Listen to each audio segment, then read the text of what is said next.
تو کچھ میں اس پر دلائل انشاءاللہ سلسلہ وار آپ کو ذکر کروں گا، اسے سماعت فرما لیجیے۔ سب سے پہلے تو یہ کہ قرآن مجید فرقان حمید میں ویسے تو بہت ساری آیتیں ہیں جو سیدنا صدیق اکبر رضی اللہ تعالی عنہ کی نہ صرف فضیلت پر بلکہ افضلیت پر دلالت کرتی ہیں، تو ان میں سے ایک آیت سماعت فرمائیں، اور پھر اس کے بعد انشاءاللہ حدیث مبارکہ، اور پھر اس کے بعد انشاءاللہ حضرت علی کا فرمان، اور اس کے بعد پھر ایک جو قول ہے ہمارے اسلاف کا وہ میں آپ کے سامنے ذکر کرتا ہوں۔ قرآن مجید فرقان حمید میں اللہ پاک سورہ نور کی آیت نمبر 22 میں ارشاد فرماتا ہے وَلَا يَأْتَلِ أُولُو الْفَضْلِ مِنْكُمْ وَالسَّعَةِ أَنْ يُؤْتُوا أُولِي الْقُرْبَى وَالْمَسَاكِينَ وَالْمُهَاجِرِينَ فِي سَبِيلِ اللَّهِ وَلْيَعْفُوا وَلْيَصْفَحُوا أَلَا تُحِبُّونَ أَنْ يَغْفِرَ اللَّهُ لَكُمْ وَاللَّهُ غَفُورٌ رَحِيمٌ۔ یعنی تم میں سے جو فضیلت والے ہیں اور وسعت والے ہیں وہ قسم نہ کھائیں کہ قرابت داروں کو، قریبی رشتہ داروں کو اور مسکینوں کو اور اللہ کی راہ میں ہجرت کرنے والوں کو نہیں دیں گے، اور انہیں چاہیے کہ وہ معاف کریں، درگزر کریں۔ کیا تم یہ پسند نہیں کرتے کہ اللہ تمہاری بخشش کرے، اور اللہ بخشنے والا مہربان ہے۔ یہ آیت مبارکہ اس وقت نازل ہوئی کہ جب واقعہ افک ہوا، حضرت سیدہ عائشہ رضی اللہ تعالی عنہا پر نعوذ باللہ تہمت لگائی گئی، جو مشہور واقعہ ہے، اور اللہ پاک نے آپ کی براءت پہ، یہ یعنی آپ پاکیزہ ہیں، اس پر اللہ پاک نے 18 آیتیں نازل فرمائیں۔ تو جب آپ کی براءت ظاہر ہو گئی اور آپ کا پاکیزہ ہونا، آپ کا نبی پاک صلی اللہ تعالیٰ علیہ وآلہ وسلم کی بلند و بالا خاتون ہونا، اور بالکل اللہ پاک نے آپ سے تہمت کو دور فرما دیا، تو حضرت ابوبکر صدیق رضی اللہ تعالیٰ عنہ کے خالہ زاد بھائی تھے حضرت مصطح رضی اللہ تعالیٰ عنہ۔ یہ بدری صحابی ہیں اور مہاجر ہیں، یہ غریب تھے، اور حضرت ابوبکر صدیق رضی اللہ تعالیٰ عنہ ان کو اور ان کے گھر والوں پر بہت خرچ کیا کرتے تھے، ان کو دیا کرتے تھے۔ ان کا سارا جو انتظام تھا، ساری ان کی کفالت تھی، وہ سیدنا صدیق اکبر رضی اللہ تعالیٰ عنہ کیا کرتے تھے۔ یہ بھی اس کام کے اندر شامل ہو گئے تھے کہ جو فتنہ کھڑا ہوا تھا واقعہ افک کا، تہمت لگنے کا، تو یہ اس کے اندر شامل ہو گئے۔ تو حضرت ابوبکر صدیق رضی اللہ تعالیٰ عنہ نے قسم اٹھا لی تھی کہ میں مصطح کے اوپر اب خرچ نہیں کروں گا، کہ آپ کی بیٹی تھی، آپ کی شہزادی تھی حضرت سیدہ عائشہ رضی اللہ تعالیٰ عنہا، اور ان کے اوپر جو الزام منافقین نے لگایا اس میں انہوں نے اور بعض اوروں نے ساتھ دے دیا، تو ایک قلبی طور پر آپ کو تکلیف ہوئی، اذیت ہوئی کہ میں خرچ کروں اور یہ میرے ساتھ اس طرح کا معاملہ کرے، تو آپ نے قسم اٹھا لی کہ میں اب ان کے اوپر خرچ نہیں کروں گا۔ وہ بڑی آزمائش میں آ گئے، تو اللہ جل شانہ نے آیت نازل فرمائی اور فرمایا کہ جو فضل والے ہیں، اولو الفضل، جو فضیلت والے ہیں، وہ اور جو مالی وسعت والے ہیں، وہ اس طرح کی قسم نہ کھائیں، اس طرح کی قسم نہ کھائیں کہ ان کو نہیں دیں گے۔ یہاں پہ لفظ ہے اولو الفضل والسعہ، کہ جو فضیلت والے ہیں اور مالی وسعت والے ہیں، یعنی جن کو اللہ نے آخرت کی فضیلت بھی عطا کی ہے، دنیا کی فضیلت بھی عطا کی ہے۔ علماء نے اس مقام پر واضح طور پر لکھا ہے کہ اس آیت میں جو مراد ہیں وہ سیدنا صدیق اکبر رضی اللہ تعالیٰ عنہ، کہ آپ ہی نے قسم کھائی تھی اور آپ ہی کے لیے خاص طور پر یہ آیت مبارکہ نازل ہوئی۔ تو امام فخر الدین رازی رحمۃ اللہ تعالیٰ علیہ، جو قرآن پاک کے مشہور مفسر ہیں، وہ اپنی تفسیر کبیر میں ارشاد فرماتے ہیں کہ اجمع المفسرون علی ان المراد من قوله اولو الفضل ابو بکر، کہ مفسرین کا اس پر اتفاق ہے کہ اللہ پاک کے اس فرمان میں اولو الفضل، فضیلت والے، جن کو اللہ نے فضیلت عطا کی ہے، اس سے مراد حضرت ابو بکر صدیق رضی اللہ تعالیٰ عنہ۔ اور پھر آپ فرماتے ہیں کہ وَهَذِهِ الْآيَةُ تَدُلُّ عَلَىٰ أَنَّهُ رضی اللہ تعالیٰ عنہ كَانَ أَفْضَلَ النَّاسِ بعد الرسول صلی اللہ تعالیٰ علیہ وسلم۔ یہ آیت مبارکہ اس پر دلالت کرتی ہے کہ حضرت ابو بکر رضی اللہ تعالیٰ عنہ رسول پاک صلی اللہ علیہ وسلم کے بعد اس امت میں سب سے افضل ہستی ہے۔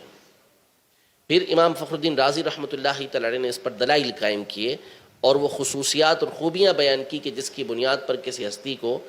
افضل قرار دیا جاتا ہے، اور اس آیت میں حضرت ابوبکر رضی اللہ تعالی عنہ کے لیے وہ باتیں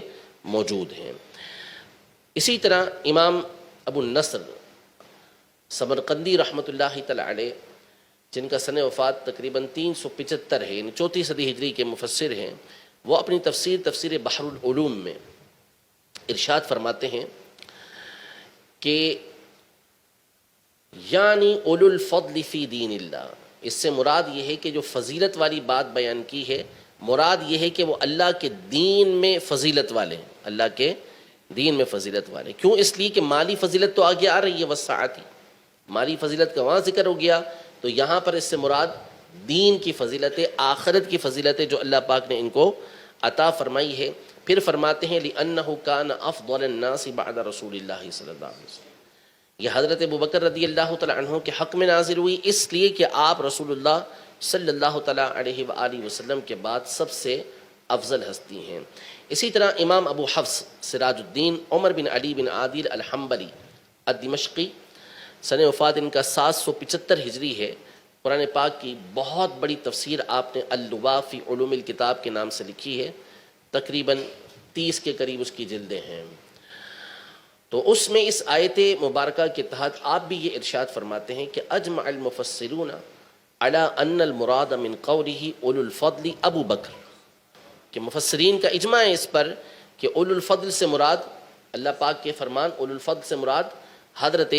ابو بکر صدیق رضی اللہ تعالی عنہ ہیں۔ وَهَذَا يَدُلُّ عَلَىٰ أَنَّهُ كَانَ أَفْضَلَ النَّاسِ بَعْدَ الرَّسُولِ،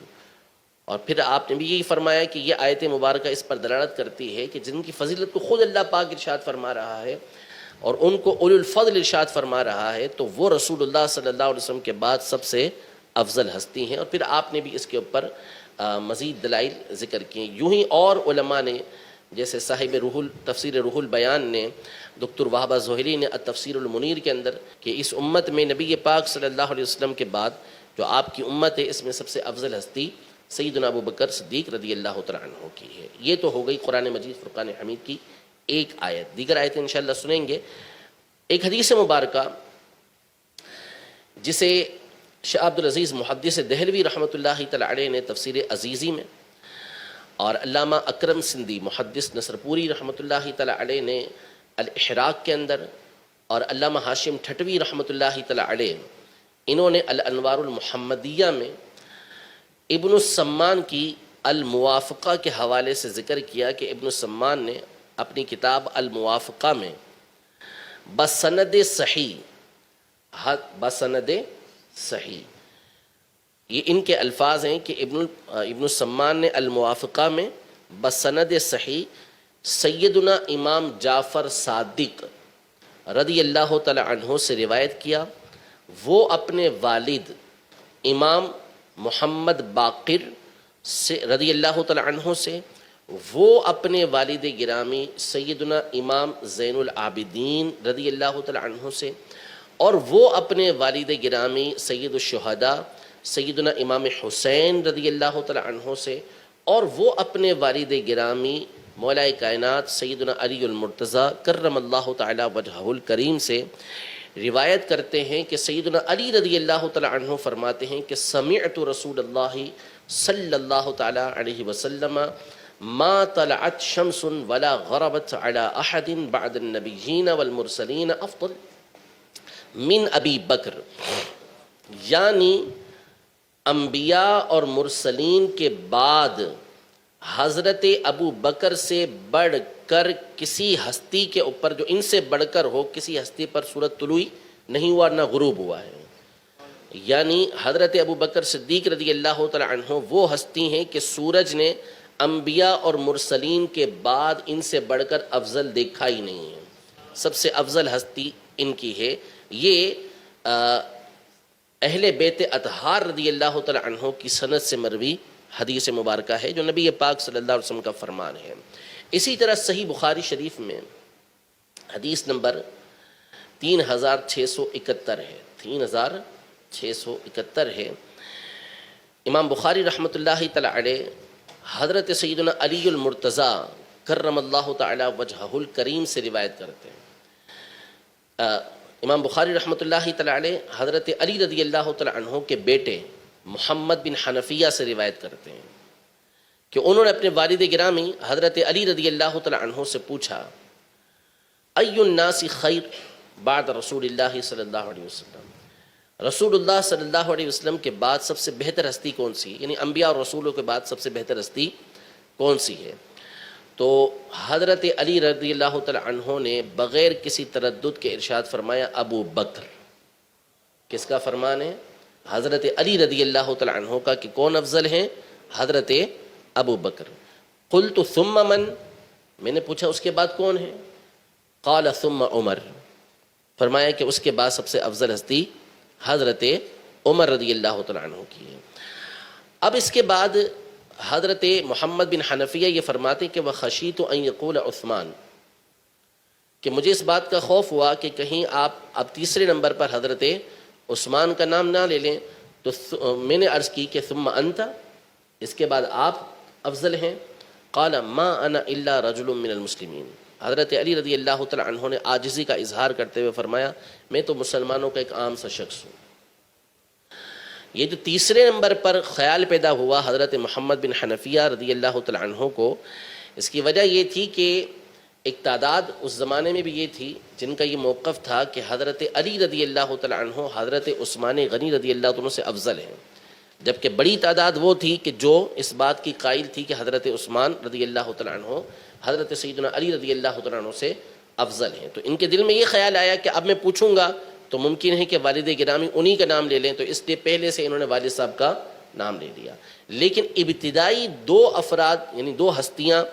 شیخین کریمین رضی اللہ تعالی عنہما کی، ان کے بارے میں ان کو کسی طرح کا کوئی تردد نہیں تھا کہ یہی سب سے افضل ہستیاں ہیں، ٹھیک ہے۔ اس طرح کی اور احادیث طیبہ اور قرآن کی آیات اور اقوال صحابہ موجود ہیں جو انشاءاللہ ہم وقتاً فوقتاً سنتے رہیں گے۔ انہی کی روشنی میں اب ہمارے اسلاف نے، ہمارے بزرگوں نے جو عقیدہ لکھا ہے، جو نظریہ لکھا ہے، وہ سماعت فرمائیے۔ حافظ ابو نعیم الاصفہانی رحمۃ اللہ تعالی علیہ، مشہور و معروف محدث ہیں، صاحب حلیۃ الاولیاء، یہ اپنی کتاب الامامہ اس میں ارشاد فرماتے ہیں کہ حضرت سیدنا صدیق اکبر رضی اللہ تعالی عنہ کے بہت سارے مناقب ہیں اور بہت سارے فضائل ہیں، ہم یہاں پر کچھ ذکر کرنے پر ہی اکتفا کرتے ہیں۔ پھر اس کے بعد آپ فرماتے ہیں کہ لِأَنَّ الَّذِي أَجْمَعَتْ عَلَيْهِ الْأُمَّةُ وَأَفَاضِلُ الصَّحَابَةِ مِنَ الْمُهَاجِرِينَ وَالْأَنصَارِ مِن تَفْضِيلِهِ وَتَقْدِيمِهِ يُغْنِي عَنْ إِيرَادِ كَثِيرِ الرِّوَايَاتِ فِي شَأْنِهِ، یعنی حضرت ابو بکر صدیق رضی اللہ تعالی عنہ وہ ہستی ہیں کہ جن کی افضل ہونے پر اور جن کے مقدم ہونے پر امت کا اور بڑے بڑے مہاجرین انصار صحابہ کا اجماع ہے۔ انصار صحابہ اور امت کا، پوری امت کا اس کے اوپر اجماع ہے کہ آپ ہی افضل، آپ ہی مقدم ہیں۔ اور پھر فرماتے ہیں کہ میری جان کی قسم، وہ امت کہ جس کے بہتر امت ہونے کی گواہی دی گئی، کنتم خیر امت، کہ تم بہتر امت ہو، وہ امت کبھی بھی بدی کے اوپر، برائی کے اوپر جمع نہیں ہو سکتی، وہ ہمیشہ حق اور ہدایت کے اوپر ہی جمع ہوگی۔ اور امت کس پر جمع ہے؟ کہ حضرت ابو بکر صدیق رضی اللہ تعالی عنہ ہی سب سے افضل ہستی ہیں۔ امام الاحناف عبد القادر ابن محمد بن نصر اللہ القرشی الحنفی، متوفی سن 775 ہجری، اپنی کتاب الجواہر المضیئہ فی طبقات الحنفیہ میں